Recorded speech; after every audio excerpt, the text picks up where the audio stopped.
Hello बच्चों, नमस्कार। आपका प्रारंभ क्लास में बहुत बहुत स्वागत है। पिछली कक्षा में हमने भोजन कहाँ से आता है इसके बारे में पढ़ा था कि जो भोजन है, जो भोजन हम चाहे हम लोग करते हैं, चाहे जीव जंतु करते हैं, चाहे जो भी लोग भोजन करते हैं, ये भोजन आता कहाँ से। तो इसके बारे में हमने आपको बहुत डिटेल से पढ़ा था कि भोजन चाहे हम करते हो, चाहे जंतु करते हैं, चाहे कोई जंतु करते हैं, मुख्यतः भोजन या तो जंतुओं से हमको प्राप्त होता है या तो पौधों से प्राप्त होता है। तो इसके बारे में हमने बहुत डिटेल से पढ़ा था। बहुत ही इंटरेस्टिंग क्लास थी। उस क्लास पे आप लोगों ने हमें बहुत प्यार दिया। इसका लिंक, इस वीडियो को नहीं देखें तो इसका लिंक हमने डिस्क्रिप्शन में डाल दिया है, उसको आप अवश्य देखिएगा। उसको देखने के बाद जब इसको आप देखेंगे तब आप समझ पाएंगे कि भोजन का घटक, क्योंकि हम आज पढ़ेंगे भोजन का घटक क्या है। देखिए, हमने आपको पहले बताया था कि हम एनसीईआरटी, हमारी जो चल रही सीरीज एनसीईआरटी की चल रही है, इसमें हम एनसीईआरटी में विज्ञान पढ़ रहे हैं। तो सबसे पहले हम विज्ञान खत्म करेंगे, इसके बाद तब अन्य विषय लेकर हम चलेंगे। तो आज हमने पढ़ना है कि भोजन के घटक क्या है, what is the components of food, भोजन के घटक क्या है। तो सबसे पहले समझते हैं कि भोजन क्या है। इससे पढ़े थे हम भोजन आता कहां से है, तो भोजन जंतुओं से, पौधों से आता है, जो भी भोजन हम करते हैं। लेकिन भोजन है क्या? जो हम दाल रोटी चावल सब्जी खाते हैं, समोसा खाते, क्या भोजन है? नहीं, भोजन नहीं है। इसे हम भोजन नहीं कर सकते हैं, इसे को भोजन की परिभाषा हम नहीं कर सकते हैं। तो भोजन है क्या? तो भोजन है क्या? देखिए, भोजन ऐसा आहार जो प्रोटीन, कार्बोहाइड्रेट, वसा, विटामिन से बना हुआ होता है, ऐसे आहार को हम भोजन कहते हैं। ऐसे आहार को हम भोजन कहते हैं, क्योंकि हम भोजन खाते हैं, जो भी भोजन करते हैं उसमें प्रोटीन, वसा, कार्बोहाइड्रेट, विटामिन ये पाया जाता है। कुछ भोजन में सभी नहीं होते हैं, ऐसे भोजन को असंतुलित कहा जाता है। अब सवाल उठता है कि भोजन के घटक क्या है। जो इन हम कंपोनेंट्स को, जो इन हम पदार्थों को अपने भोजन के रूप में लेते हैं, वही भोजन के घटक हुआ। तो भोजन घटक क्या हुआ? भोजन का पहला घटक क्या होता है? कार्बोहाइड्रेट होता है। कार्बोहाइड्रेट, इसको एकदम आप आसान से समझिए। पहला भोजन घटक क्या हो गया? कार्बोहाइड्रेट। दूसरा क्या होगा? दूसरा घटक इसका हो गया प्रोटीन। क्या हो गया? प्रोटीन हो गया। Carbohydrate, protein. तीसरा घटक है वसा, फैट। चौथा घटक इसका है विटामिन्स, विटामिन्स।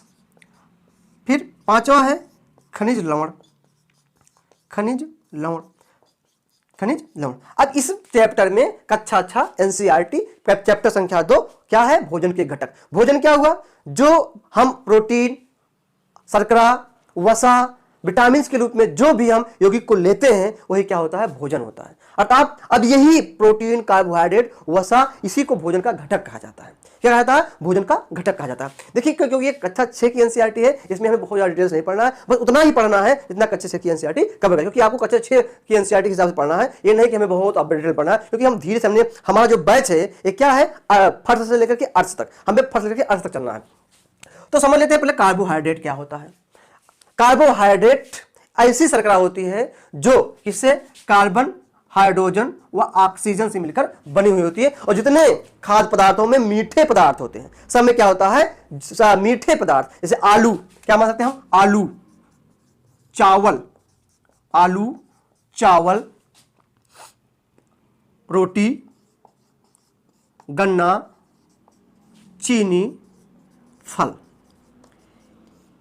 इस सब में क्या होता है? कार्बोहाइड्रेट होता है। और सुनिए बच्चों, कार्बोहाइड्रेट ऊर्जा का मुख्य स्रोत होता है। क्या होता है कि जो कार्बोहाइड्रेट होता है ये ऊर्जा का मुख्य स्रोत होता है, या ऐसे हम कह सकते हैं कि कार्बोहाइड्रेट से ही हमें शरीर में ऊर्जा मिलती है। अब जितने भी ये आलू, चावल, रोटी, गन्ना, चीनी, फल, जितने भी शर्कराएं होती हैं, सब में क्या होता है? कार्बोहाइड्रेट होता है। दूसरा घटक क्या हुआ? प्रोटीन। अब प्रोटीन में क्या होता है? कार्बन, हाइड्रोजन, ऑक्सीजन व नाइट्रोजन से मिलकर बना होता है। इससे मिलकर होता है। इसका कार्य क्या होता है? इसका कार्य क्या होता है? ये हमारे शरीर में टूटी फूटी कोशिकाओं की मरम्मत करती है, और हमारे शरीर में वृद्धि करने का यही क्या होता है? मुख्य कार्य प्रोटीन का होता है। जो हमारे शरीर में वृद्धि होती है, टूटी फूटी कोशिकाओं की मरम्मत होती है, उसका काम होता है प्रोटीन का होता है। अब सवाल उठता है कि प्रोटीन कहां पर जाता है? जितने देखिए, प्रोटीन, जो प्रोटीन होता है ये हमको जंतु से भी मिलता है और कहां? पौधों से मिलता है। फिर देखिए, हम पिछले वाले पार्ट में पहुंच गए कि जो भोजन है, हमने बताया था कि भोजन मुख्यतः या तो हमें पौधों से मिलता है, या तो जंतुओं से मिलता है, या दोनों से मिलता है।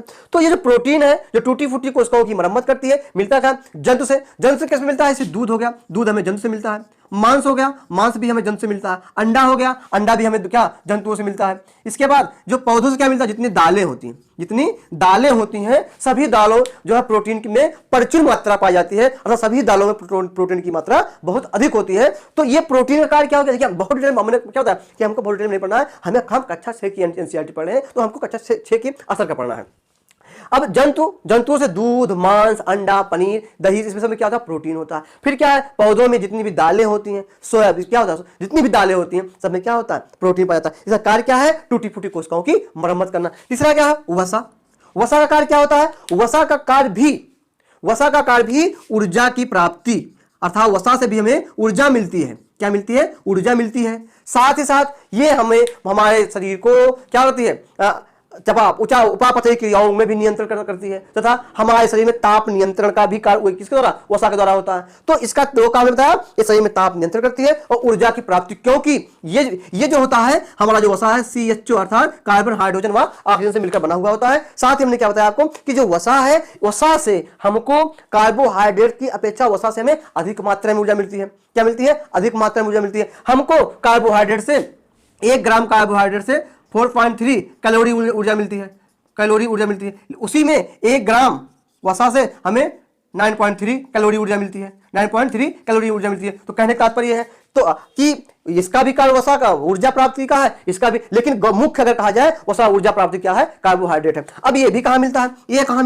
ये भी मिलता है हमको कहां? जंतुओं से भी मिलता है, तथा कहां से मिलता है? हमें क्या ना, पौधों से मिलता है। जंतुओं का मिलता है। जंतु की जो चर्बी हो गई, मांस हो गया, जंतुओं की चर्बी, मांस यहां से मिलता है। पौधों में क्या मिल गया? जितनी भी तिलहन वाली फसलें होती हैं, साथ साथ मूंगफली, काजू, बादाम, ठीक, तो नारियल, यहां से भी हमको क्या मिलता है? सोयाबीन, यहां की तेलों से भी हमें वसा मिलता है।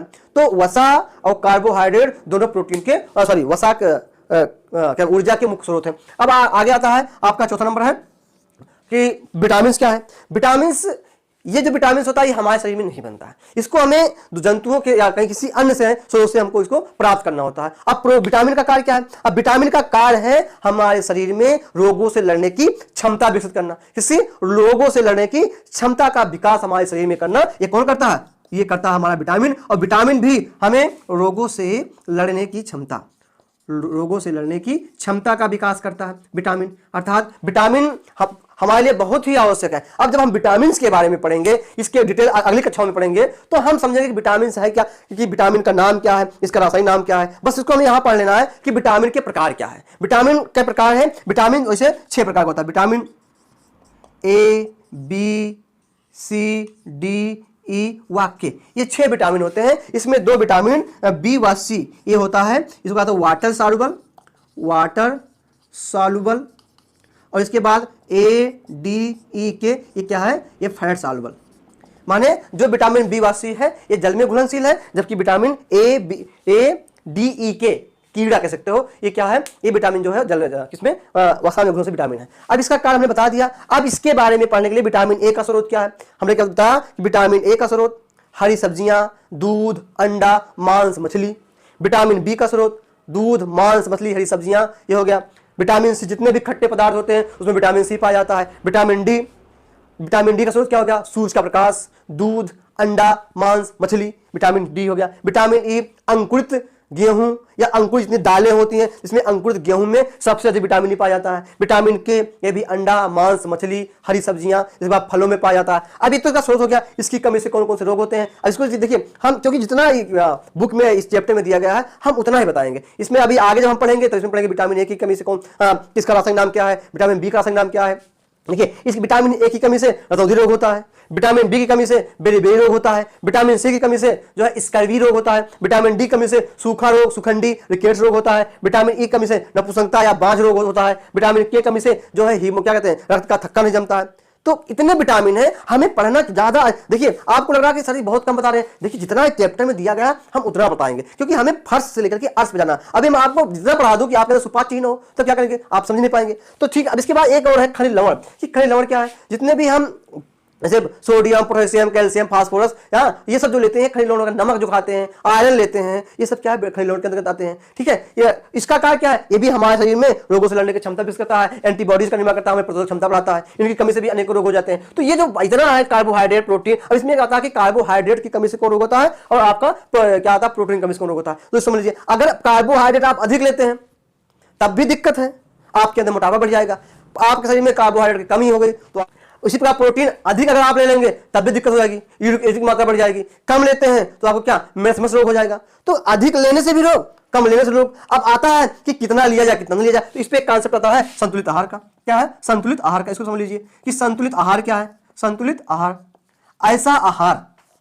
ऐसा आहार या ऐसा भोजन नहीं कह सकते, ऐसा आहार जिसमें सभी कंपोनेंट्स या सभी घटक प्रोटीन, कार्बोहाइड्रेट, फैट, विटामिन्स, खनिज लवण तथा रेशेदार सब हों, ऐसे आहार को हम संतुलित आहार कहते हैं। फिर से समझ लीजिए, ऐसा आहार जिसमें सभी कंपोनेंट्स, भोजन के सभी घटक विद्यमान हो, ऐसे आहार को हम संतुलित आहार कहते हैं। अब इसमें प्रश्न उठता है कि ये दूध है, दूध में तो सब होता है, क्योंकि हमने बताया कि दूध दूध में कार्बोहाइड्रेट मिलता है, प्रोटीन भी मिल जाएगी, वसा भी मिल जाएगा, विटामिन भी मिल जाएगा, खनिज मिल जाएगा। तो क्या भोजन संतुलित आहार है? उत्तर है कि दूध जो है यह संतुलित आहार नहीं है। क्यों नहीं है? क्योंकि दूध में सब कुछ है, लेकिन विटामिन सी, आयरन नहीं पाया जाता है। विटामिन सी व आयरन ये दोनों नहीं पाए जाते हैं, इसलिए विटामिन, जब हमने क्या बताया संतुलित आहार की परिभाषा क्या है? ऐसा आहार जिसमें सभी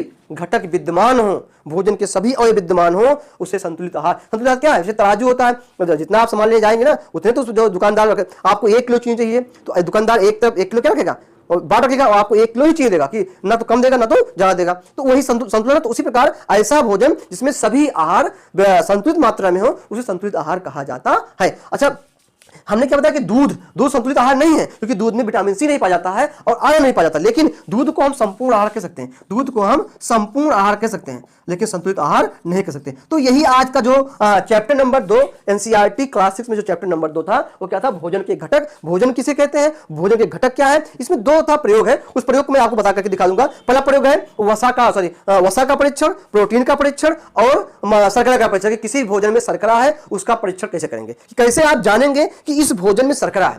दूसरा परीक्षण है प्रोटीन का परीक्षण, कि किसी भोजन में प्रोटीन है तो उसका हम परीक्षण कैसे करते हैं। तीसरा है वसा का परीक्षण, कि वसा का किसी भी भोजन में यदि वसा है तो उसका परीक्षण हम कैसे करेंगे। जब हमारी एनसीईआरटी किताबें खत्म हो जाएंगी, कक्षा 6 की एनसीईआरटी हम लगभग खत्म एंड कर देंगे, उसके बाद मैं कुछ जितने भी चैप्टर में जो परीक्षण होगा, जो कुछ प्रयोग होगा, उसको मैं आपको करके दिखा दूंगा कि ये देखिए इस प्रकार इसका प्रयोग होता है। तो आज के लिए इतना ही। अगले क्लास में हम अगले चैप्टर के साथ उपस्थित रहेंगे। आप इसको अवश्य वीडियो को पूरा अगर आप देखते हैं, निश्चित ही आपको दोबारा एनसीईआरटी कक्षा 6 पढ़ने की आवश्यकता नहीं होगी। आज के लिए इतना ही। बहुत बहुत धन्यवाद।